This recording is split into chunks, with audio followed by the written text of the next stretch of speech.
What's going on, guys? Low Carb Steven. I post up low carb videos on low carb ketogenic lifestyles and diets. Today we're going to talk about frankenfoods. Frankenfoods. Brr. That's a bad impression. But frankenfoods being low carb sweeteners, processed things that are not natural. I'm talking about sorbitol, maltitol, xylitol, stevia, and truvia to a lesser extent. And these are sugar alcohols. What's a sugar alcohol? Well, that's simple. It's something that a person, a human being, a factory took and made a sweetener out of something that doesn't affect your blood insulin levels, or so they say. Doesn't get sucked into the body, or so they say. And what it is a sweetener that goes into food, unlike sugar, which gets pulled out into your through your intestine into your bloodstream, slips right through you. So you can sweeten foods, have a non-nutritive sweetener, have no calories, basically hardly at all from it, and maybe even get some fiber from it, but you're going to cause yourself a bunch of problems. What kind of problems? Well, that's easy. If you guys ever want to know what it feels like to have diarrhea and gas and bloating all at the same time, do what I did when I first started dieting, literally over 12 years ago. Go eat some low-carb ice cream. Just eat it. Hey, man, it fits into my diet, my calories, I'm not eating my carbs. You will be the sickest person in the world for a few days if you're anything like me. It affects people differently, but it has an extreme laxative and bloating effect. Now, some of the newer ones they claim don't, but I would not trust anything that has an OL at the end, like sorbitol, maltitol, xylitol. Stevia, truvia, Splenda.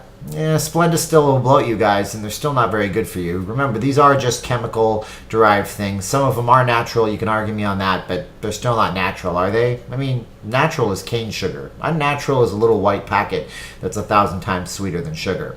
So, how do they work? Well, they basically bypass your body. They don't get digested. They sweeten foods, and they get passed out. But the side effects are ridiculous, as I just mentioned. Now, what about them, though? Should you be using them? I mean, it could be argued that you can use these things and that they will definitely help you because you'll be able to get your sweets in without hitting your carbs. But you know what? If you guys are eating these kinds of foods, there's a psychological barrier. You are on a diet, my friends. You are not on a cakewalk. This is not vacation on the beach with your family where you're going to eat a barbecue and not worry about stuff. This is time to focus. This is time to put in the hard work to reap the benefits and change your mental conditioning.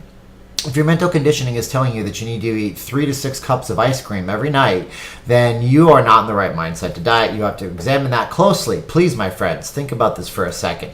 Change the mental habits to change the physical self. So, would I use them on a diet? If I was doing a low-carb diet for 3 to 6 months and I had adjusted and I wanted to do a little bit of a cheat meal and I was willing to go with gassy side effects and diarrhea side effects, maybe.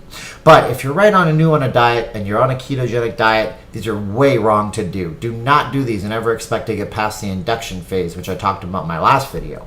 So I hope that helps you guys. Stay away from these things. Yeah, putting some Splenda in your coffee, not going to affect you. Eating these things that are full of Splenda, full of truvia, full of stevia, full of sorbitol, maltitol, xylitol, and all the different tols out there, really not a good idea. Stephen Campbell, Low Carb Steven. Any questions, any comments, leave them below. Thanks for watching. Talk to you later. Bye-bye.